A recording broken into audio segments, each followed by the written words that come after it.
తాకట్లో ఉన్న మీ బంగారాన్ని విడిపించి ఆ రోజు ఆన్లైన్ ధరకే మేము కొంటాం. Sharma gold company. Welcome to iDream media. So నిద్రలేమి సమస్య, ఇన్సోమ్నియా చాలా మందిని ఇబ్బంది పెడుతూ ఉంటుంది. దీనివల్ల వచ్చే అనారోగ్య సమస్యలు లెక్కలేనివి. అయితే ఎందుకు అసలు నిద్రలేమి సమస్య, కారణాలు ఏంటి, మరి చక్కగా నిద్ర పట్టాలంటే ఏం చేయాలి, వెజిటబుల్ థెరపీ దీని గురించి ఏం చెప్తుంది, వివరాలు తెలుసుకుందాం. మనతో పాటు ఉన్నారు ప్రముఖ vegetable therapist and sun spiritual society founder Vikramaditya Guruji గారు. గురూజీ నమస్తే అండి. సూర్యోస్మితల్లి. గురూజీ, నిద్ర పట్టాలంటే మందులు వేసుకోవడం అంటే ఇంకా దానికన్నా ఇంకొకటి ఉండదు, ఇంకా అదే ఎండ్ అనుకోవాలి. సో అసలు ఏంటి నిద్రలేమి సమస్య, ఎందుకు నిద్ర పట్టదు అసలు? సో మరి నిద్ర చక్కగా పట్టాలంటే ఎలాంటి హోమ్ రెమెడీస్ ఉన్నాయి? సంపాదించే వయసులో ఉన్నప్పుడు సంపాదన మీద విపరీతమైనటువంటి వ్యామోహంతో నిద్ర పట్టదు.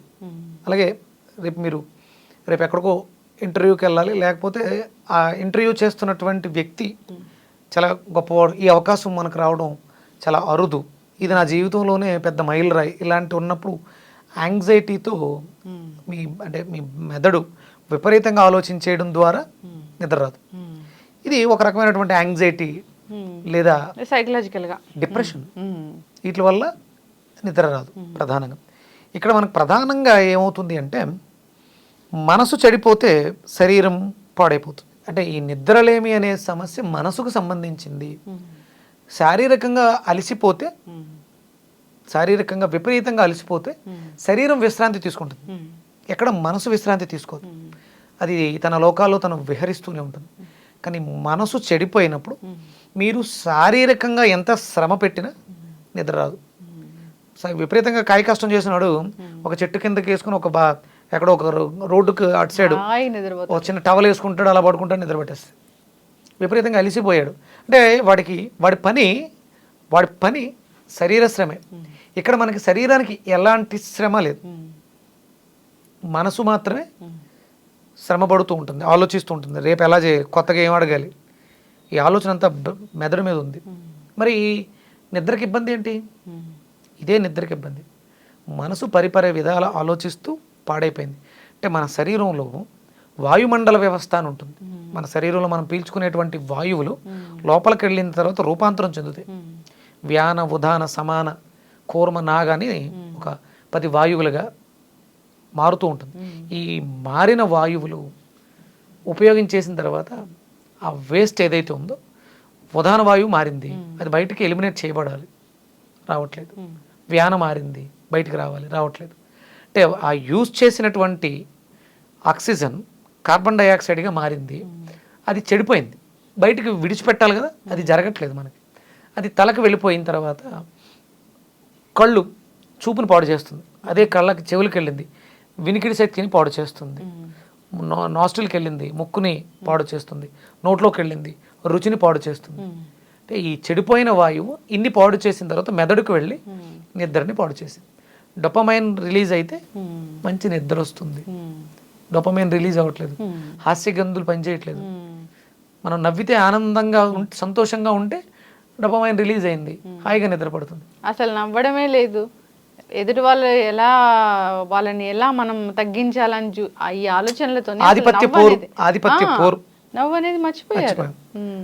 ఏదైనా ఒక మంచి కామెడీ హాస్యం పండించేటువంటి సినిమాలు ఇప్పుడు అన్నీ అవి కాదు. యుద్ధ వాతావరణం, ఆధిపత్యాలు, ఎవడు గెలిచాడు, వీటి మీదే ఉంది తప్ప ఆహ్లాదకరమైనటువంటి హాస్య సినిమాలు కానీ మనం చూడడానికి, మన వాతావరణాలు కానీ అలా లేవు. ఎక్కడికక్కడ పోటీతత్వం పెరిగిపోవడంతో ఇవి నేను సాధించలేకపోయాను, నేను అచీవ్ చేయలేకపోయాను, నన్ను అవతలవాడు అవమానించాడు, నేను ఏదో కోల్పోయాను, ఈ బాధల్లో ఎక్కువ మనం ఈ ఇన్సోమేనియాని అనుభవిస్తున్నాం. ఇక్కడ మనకి మీరు మెడికల్ టెర్మినాలజీకి వెళ్తే నిద్ర పట్టడానికి నిద్ర మాత్రలు ఇస్తారు, అవి మత్తును కలిగిస్తాయి తప్ప మీ ఆలోచనలే ఆర్టిఫిషియల్ నిద్ర, అది అంతే. అంటే ఆ కాసేపు మీరు నిద్రపోయానని అనుకుంటారు, కానీ నిద్ర తాలూకు నీరసం, బద్ధకం అట్లానే ఉంటాయి, అవేమీ క్లియర్ అవ్వవు.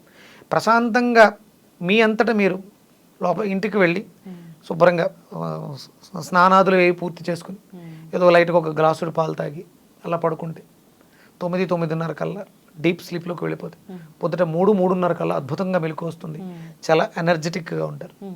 మీరు 7 గంటలకి మాత్ర వేసుకుని పడుకున్నా 8 గంటలకి లేచిన, అంటే సుమారు 10-12 గంటలు పడుకున్నా మీరు అదే బద్ధకం, అదే చిరాకు, అదే యాంగ్జైటీ, అదే డిప్రెషను, అదే యాంగర్, ఈ ఎమోషన్స్ అన్నీ అట్లానే ఇంకొంచెం పెరిగి ఉంటాయి తప్ప తగ్గవు. దీంట్లో మనకి మార్పు రావాలి.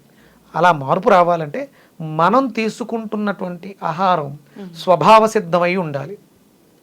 స్వభావ సిద్ధం మీరు తీసుకుంటున్నట్టు ఏం తింటున్నారు మీరు గమనించుకోండి. మీరు ఏం తింటున్నారు?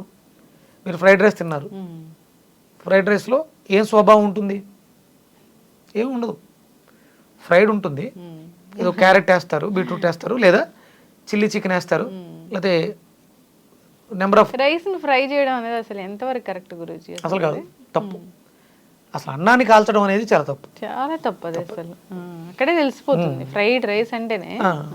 లోపల మనస్సు కూడా ఫ్రైడ్ అవుతుంది, ఎందుకంటే అన్నం తెల్లగా ఉంటుంది. మనసు మనం తీసుకునే ఆహారాన్ని మనస్సుకి ప్రధానంగా తీసుకుంటాం. అన్నం పరబ్రహ్మ స్వరూపం.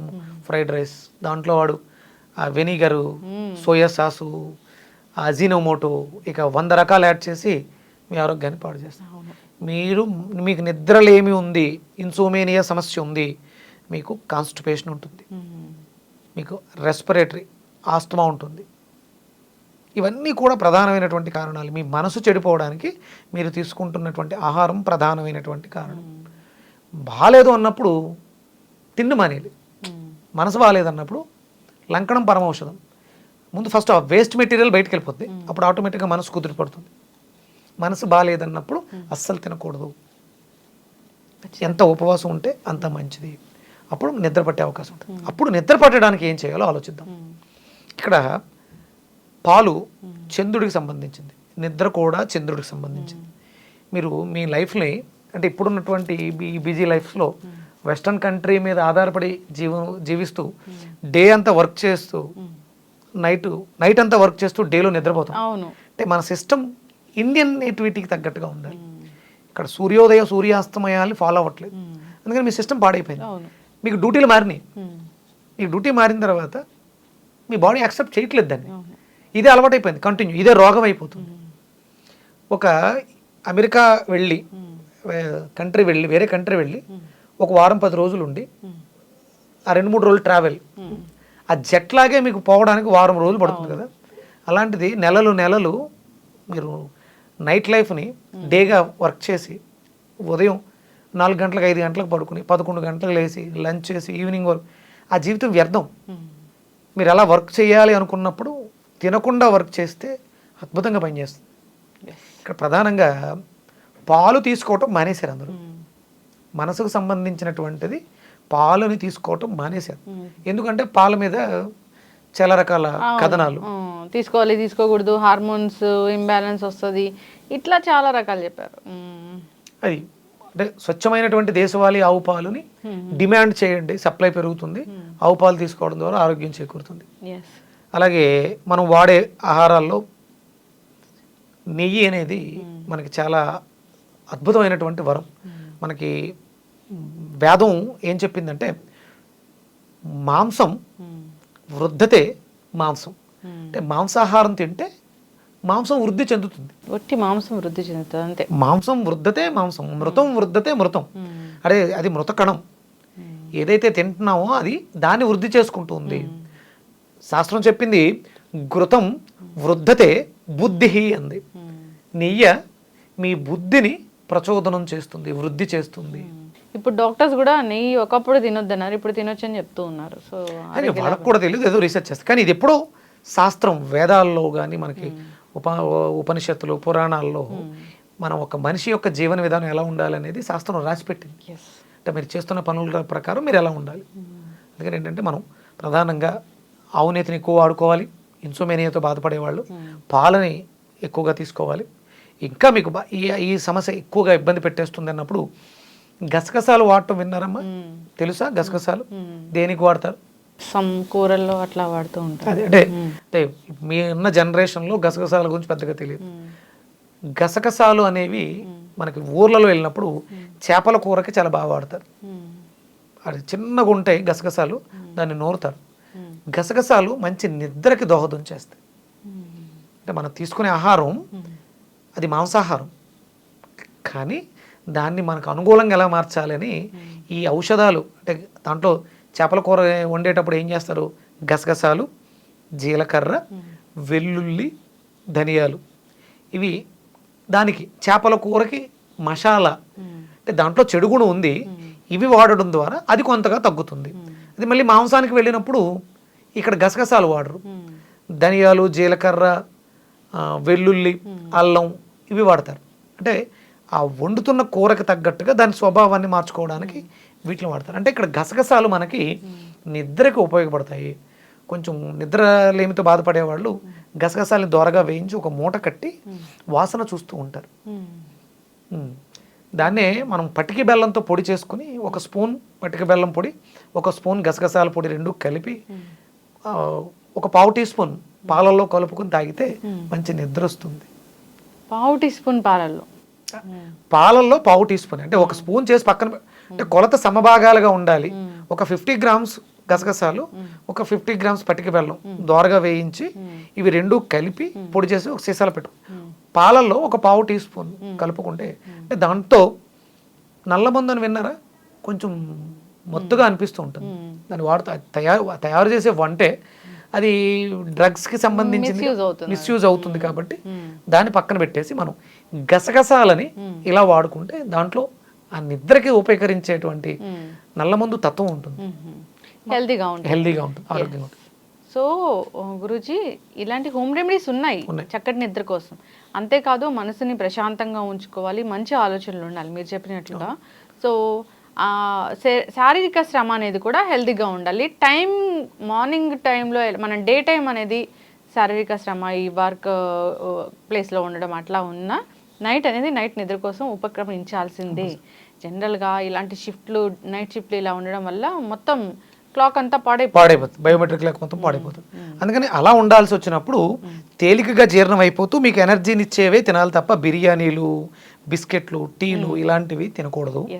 చిన్న చిన్న వ్యాయామాలు చేయడం ద్వారా మీరు ఆ పడుకునేది, అంటే మీకు 1 అవర్ పడుకుంటే 8 అవర్స్ స్లీప్ని ఫుల్ఫిల్ చేసేదై ఉండాలి. మంచి స్లీప్, హెల్దీ స్లీప్ అయితే. అందుకని శారీరక వ్యాయామం చాలా అవసరం. డేలో ఎక్కువసేపు పడుకుని ఉండడం కన్నా 1 గంట శరీరానికి వ్యాయామం ఇచ్చి పడుకుంటే, ఎక్సర్సైజ్ చేసిన తర్వాత శరీరం రిలాక్స్ తీసుకుంటుంది. ఆ రిలాక్స్లో 1 అవర్లో 8 అవర్స్ స్లీప్ వచ్చేస్తుంది. అది మెడిటేట్ చేయడం అలవాటు చేసుకుంటే ఈ సమస్య నుంచి బయటపడే అవకాశం ఉంటుంది. ఎస్, ఖచ్చితంగా గురూజీ చాలా చక్కగా చెప్పారండి. నిద్రలేమి సమస్య వల్ల చాలా రకాల అనర్థాలే జరుగుతున్నాయి, చాలా రకాల అనారోగ్య సమస్యలు వస్తూ ఉన్నాయి. మైండ్ బాగోదు, సో అలసటగా ఉంటుంది, వర్క్ చేయలేరు, అండ్ రకరకాల బీపీలు, షుగర్లు ఇలాంటివి హెల్త్ ఇష్యూస్ కూడా చాలా మటుకు దీనివల్లే వస్తున్నాయని చెప్తూ ఉన్నారు. పూర్తిగా మాంసాహారాన్ని విడిచిపెట్టేయాలమ్మా.